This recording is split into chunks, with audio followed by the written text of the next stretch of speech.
Hitler, if you think we're on the run. We are the boys who will stop your little game. We are the boys who will make you think again. 'Cause who do you think you are kidding, Mr. Hitler, if you think old England's done?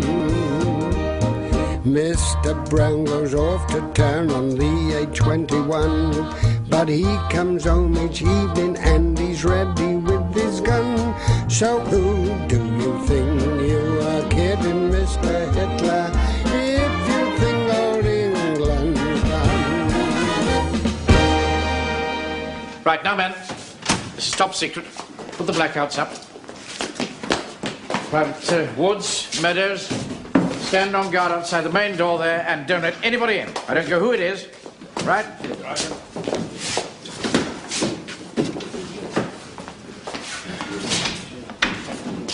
All clear out there, Hancock? All clear, sir. Good.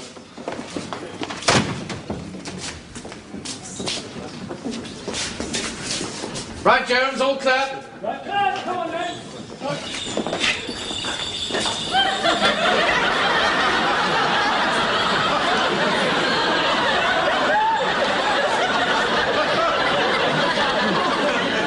Excellent, men.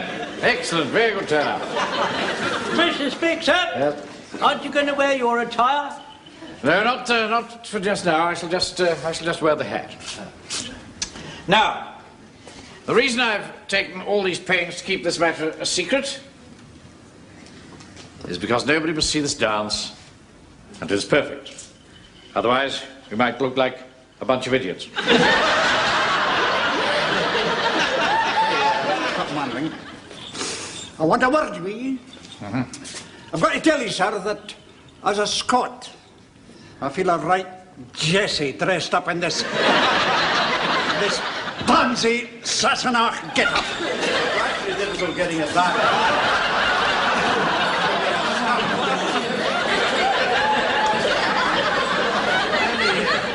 It really is most awkward. All right, you'll soon get used to it. Will I? Sir, Mr. Wilson does not appear as other men. What? His little legs are pointing in the wrong direction. What's the matter with him? Look, do try and sort yourself out, will you? Well, I haven't done it before. It's very difficult.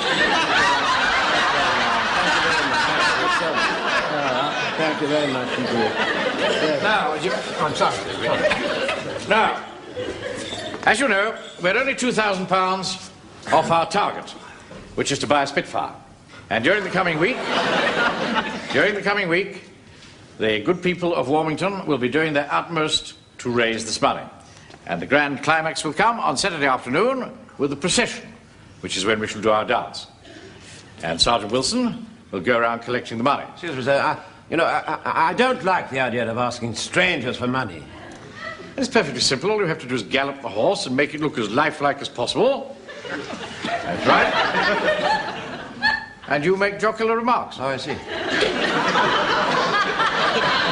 What sort of jocular remarks?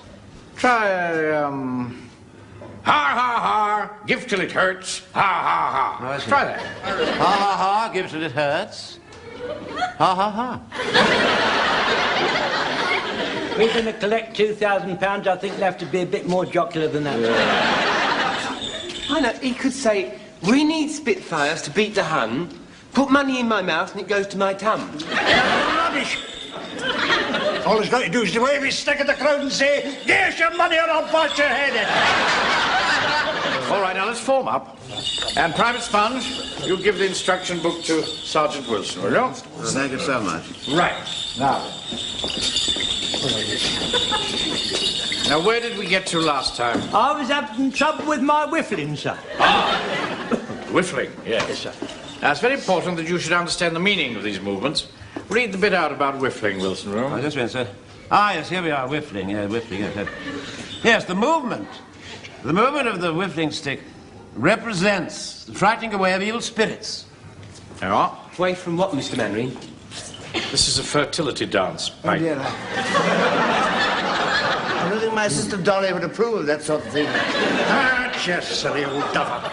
It's just to encourage the crops to grow.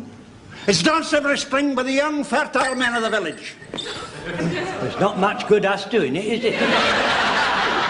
You speak for yourself. All right, that'll do. Mr. Speaker, sir, I do not wish to stand opposite Private Fraser when he's whiffling. Why not? Well, sir, I've faced whirling dervishes and I've faced charging fuzzy buzzes, but I don't want to face Private Fraser when he's waving his whiffling stick. He's got a mad look in his eye. Mad? My eyes are perfectly sane. Look up, man. What do you say I had mad eyes? Well, no, not really mad. There you are, you see. Now, just before we start, we'd better check that the bells are all right. Right, left leg first. Right leg. That's the best you can do, Godfrey. Well, a touch of rheumatism, I'm afraid, sir. I'm so sorry, sir. Beg your pardon. Look, do try and control that animal, will you? He's not used to this type of work, you see. Right, from the top then. Private day. 1, 2, 3, 4, 5, 6, 7, 8. Back. Forward. Round.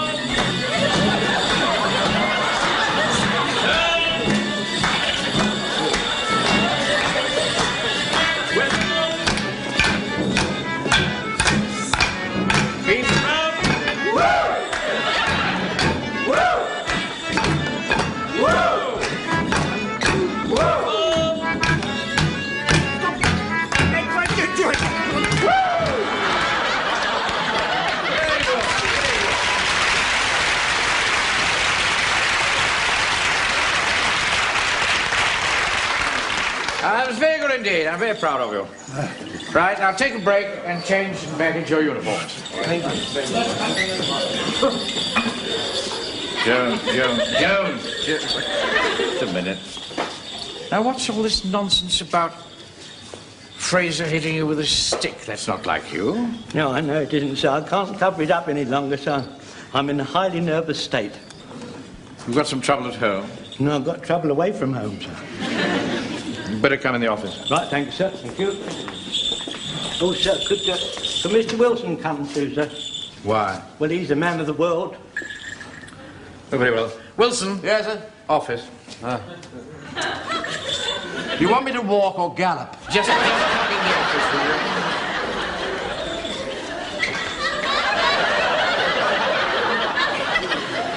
Right. Thank you, sir. Very much. Thank you so much. It's very kind of you, sir.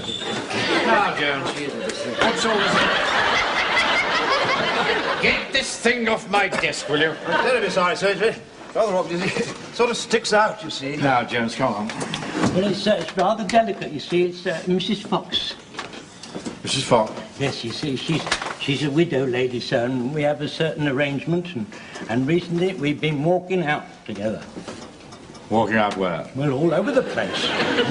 I mean, I go round to her place of a Saturday night with a couple of pork chops, and she cooks them, and we have them together. Yeah, well, there's nothing between Mrs. Fox and me. I mean, it's a purely Teutonic arrangement. And as I say, I'll go round to supper on a Saturday night, and then we have supper together, and we listen to In Town Tonight, and when the man says, "Carry on, London," I go home. I really don't see what this has got to do with me. Well, recently, you see, sir, affection has been taken by another. Ah. Yes. Who? Mr. Gordon, the town clerk. What? Well, not that silly, bald-headed old duffer, do you mean? I don't mean he's a bald-headed old duffer just because he's got a bald head. I mean, he'd be a silly old... Wouldn't he? I mean, he'd be a silly old duffer even if he got a full head of hair. Yes, I mean, all right. Well, everybody knows he's a roue and a philanthropist. Yeah. Right. I still don't know what you want me to do about it. Well, sir, I want you to speak to her, sir. I couldn't possibly do that. Yes, you must. You must, sir. There. I've written down her telephone number. There. Now, don't you go spreading it around, mind? Yes, but I could... Well, please, sir, you must speak to her. You must. Otherwise, I should be a broken man. And what good is a broken lance corporal to you, sir? Dear, oh dear. Now, what are you going to do, sir? I don't know. Because I could ring her up. Perhaps I ought to point out to her what sort of a chap this town clerk is. I'll give her a ring later and arrange to see her. Under the apple tree with anyone else but me. Anyone else but Godfrey, is that you, son? Yes, I was just having my hot milk before I go to bed. It has happened. Ah, I knew it would one day. What has? It's Mannering. He has succumbed to the lure of the flesh.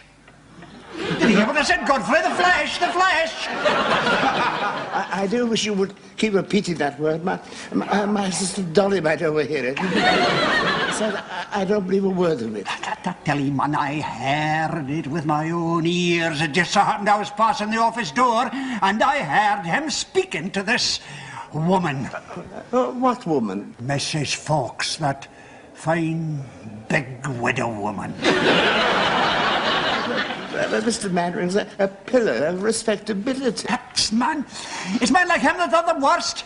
I looking down their noses at other folk and all the time deep inside lust. Lust. Sheer naked lust. I tell you, when the fires of hell are lying in wait for him, he's doomed, doomed. I think the whole thing is nonsense. Nonsense, is it? Listen. I heard him arranging to meet this woman at the Marigold Tea Rooms tomorrow morning at 10:30. If you didn't believe me, come and see for yourself. I will, just to prove that you are wrong. Right. I'll meet you there. And don't forget, it's your turn to pay for the coffee. Hello? Hello? Listen, Pikey. I must speak to you, boy. It's very important. I want some information, you see. You know Captain Mainwaring? What time does he go for his morning coffee? 10:30, regular as clockwork, every morning, Marigold Tea Rooms. Why? Well, my information is that he's meeting a certain lady there. Oh, no, Mr. Mannering doesn't know certain ladies. He's married. She's not so much a lady as a kind of a big... Well, you know, I write this gossip column for the Eastbourne Gazette called Whispers from Warmington. Yes, indeed. Oh, I can see the headlines now. What local bank manager's name is linked with a certain widow, Lady X? No, you must have it all wrong. No, my information is that he's besotted with a boy. Besotted. What? Like in that film, Rain?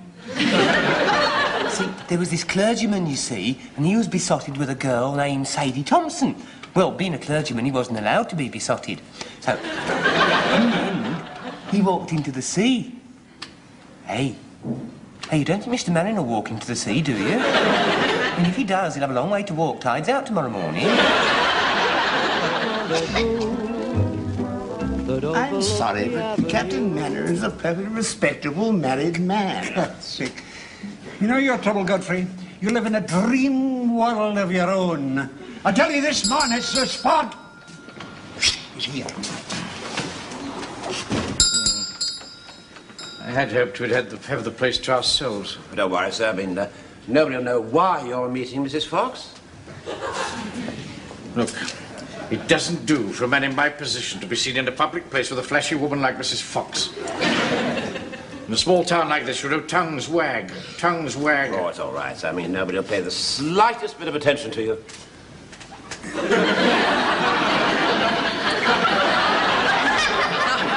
Well, now, where shall we sit? Well, I'm going to sit over here. Oh, I see. Right.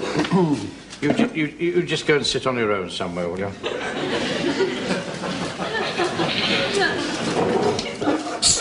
Mr. Mannering. Morning.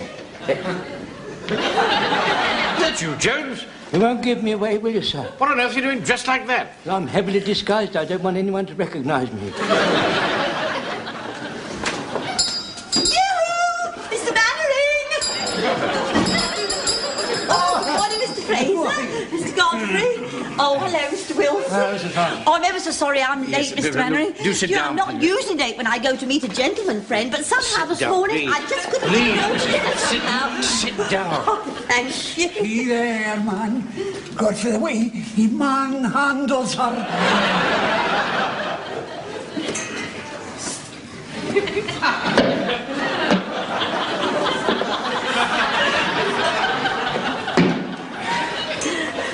Oh, well, this is cosy. Morning, Yes. sir.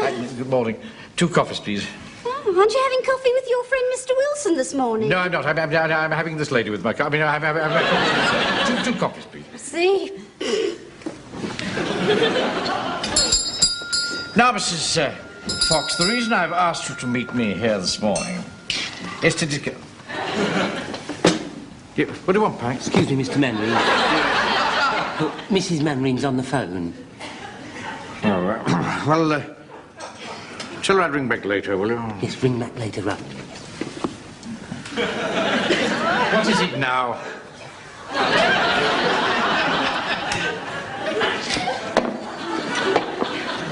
Good morning, Mrs. Fox. Oh, hello, Nice dear. to see you. Nice to Haven't see seen you for a long time, No, have I I? haven't, dear. Get out, Pike. Go on, go.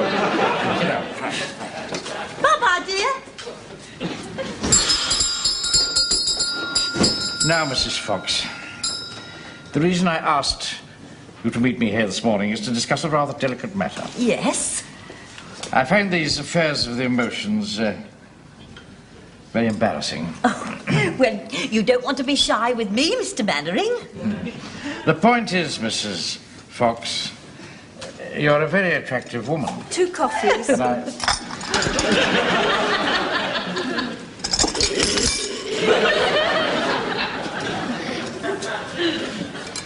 What was I saying? You were just saying how attractive I was. Oh, yes. But, which indeed you are, of course. Particularly to older men. You're very attractive too, Mr. Mannering. It's really got nothing to do with it. Oh, but you are. You are. Yes, well, we won't argue about it. The point is, Mrs. Fox, you have had Mr. Jones as an admirer for some time now. And now you have another. Mr. Mannering! See here, Godfrey, man. For goodness sake, they're playing handy-pandy. I think we'd better go. No, man.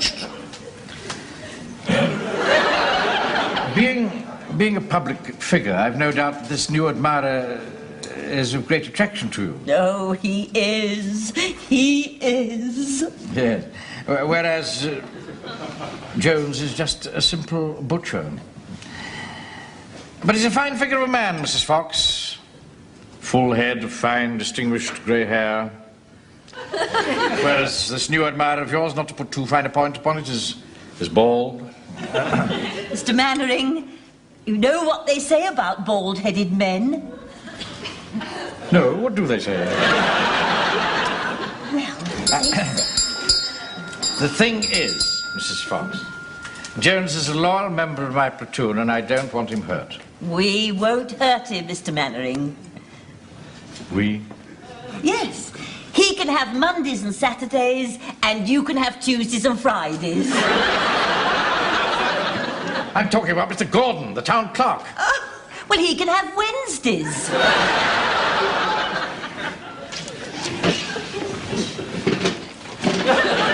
What do you want now, Pike? I'm sorry to disturb you again, Mr. Mannering, but Mrs. Mannering's on the phone again. I told her you were having coffee with Mrs. Fox, but she insisted.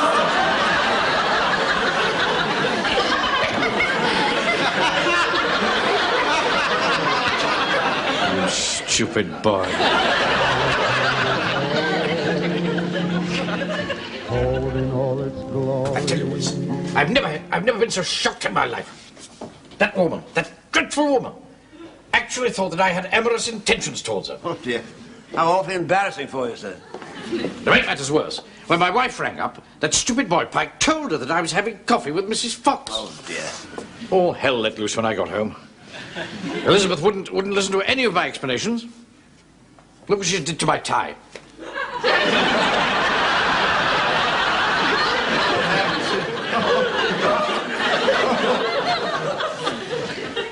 She rang the bank 12 times today.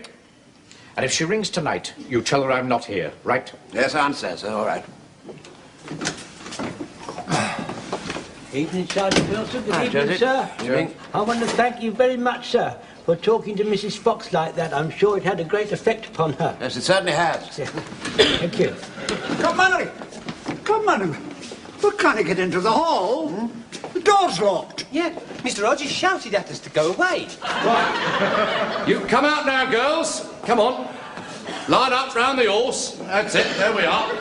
Very nice. That's it. All right. There we are, then. Yes. Well, what do you think, then, Mr. Town Clerk? Oh, they're very nice, they are. Right. Now, girls, as you know, we've got you here tonight so that we can choose one of you to play the part of Lady Godiva in the procession next week. Can we have the first girl on the horse, please? Yes, certainly. Right. Get on the horse, dear. On the horse. Now, Corporal Jones. Sir? I want you to show the men how to strip down the Lewis gun in 2 minutes. And I shall time you. Uncle Arthur, What is it? What? the hall is full of naked ladies. Heaven's sake. Just pay attention to the lecture. It is. What? Come and have a look for yourself. Come on. Lord. What's next? Good heavens. Mr. Manry? What? Well, really don't... Answer the phone, Wilson. Yes, of course, yeah. Huh? Hurry up, Jones. You've only got 30 seconds left. Hello, yes. Speaking, yes. Just hold on a moment, would you, please? It's for you, sir. It's Mrs. Mannering. Told you to tell her I wasn't here. I'm so sorry. I'm awfully sorry. I'm afraid he's gone out for a little while. Oh, Mr. Mannering, I'm here. Sorry. How dare you burst in on one of my lectures like this? Oh, I'm ever so sorry. I was just on my way through to the hall. Oh, excuse me, boys. Mr. Gordon, let me in. It's only little me.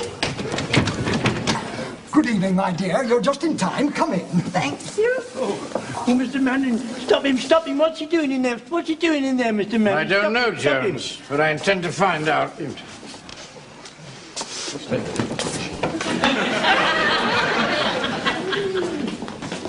What's the meaning of this? Buzz off, Napoleon. This is my night to have the all. I'm appalled at you, Vicar. Wilson! Wilson! Don't keep staring at the girls. Get them covered up. What with? Come away, boy. All this fuss over a few silly girls? Yes, if the vicar wants silly girls in his own, that's his affair. Mr. Gordon, shall I go and change into my swimming costume now? Gosh, I don't think I could stand the shock. Yes, my dear, go and get changed. Will you stop you doing it again, Mr. Manning? Stop it, Mr. Manning. All right, be quiet, Jones. Hodges, I demand an explanation of this. Keep your ear on. We're just choosing one of the girls here to play the part of Lady Godiva in the procession next Saturday. Lady Godiva? Yeah, Lady Godiva. And it's much better than your silly Morris dancing. Morris dancing is not silly. Just a minute. Mr. Town Clerk, do I understand one of these girls is going to ride naked through the streets of Warmington? Yes, it's a tribute to the brave city of Coventry. The girl won't be bare, of course. She'll wear fleshings. Fleshings? It's all right, sir. It's quite all right. They're overall body tights.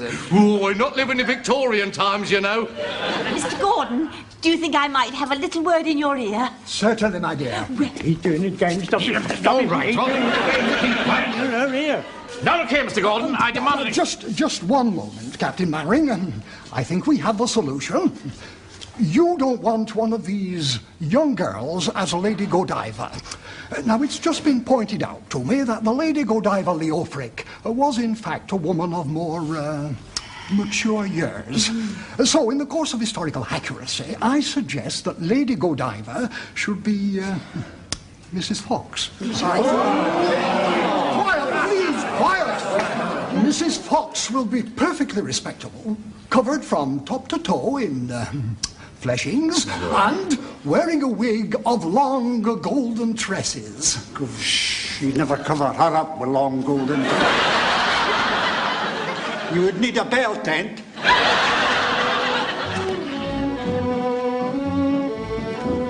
Yes, Elizabeth. No, Elizabeth. I keep on telling you that I had nothing whatever to do with the choice of Mrs. Fox as Lady Godiva. No, dear. Yes, dear. It was the town clerk who decided that she should be played by somebody more mature. That is, somebody of rather more ample proportions. Yeah, I know that you have more ample proportions than Mrs. Fox. But you're not Lady Godiva, are you? Hello?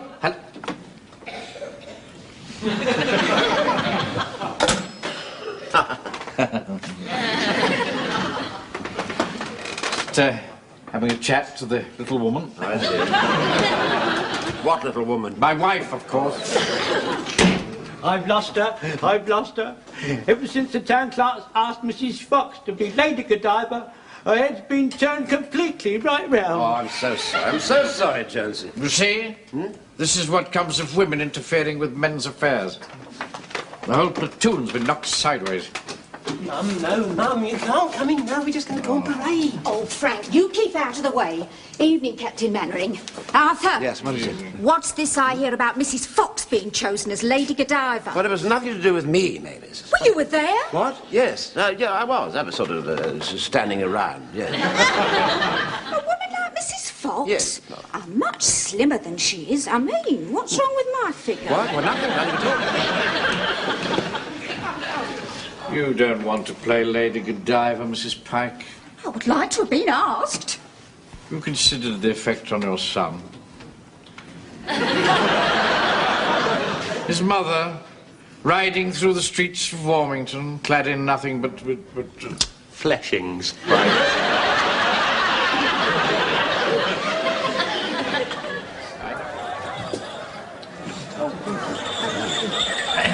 Now,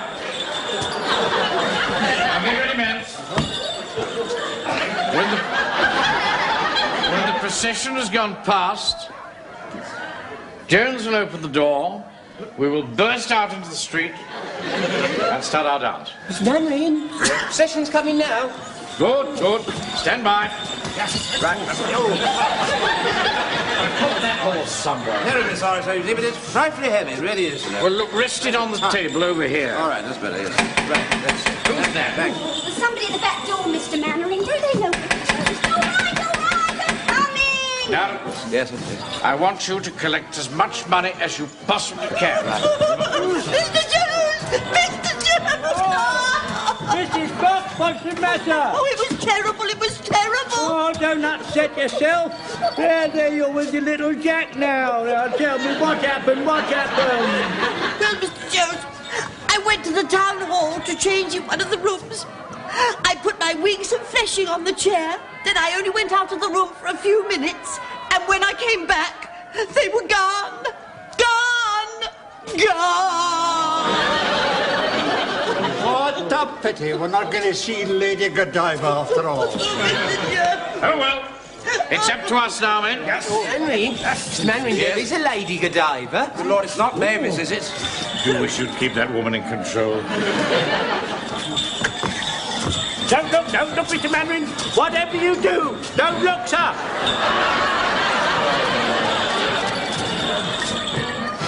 Oh.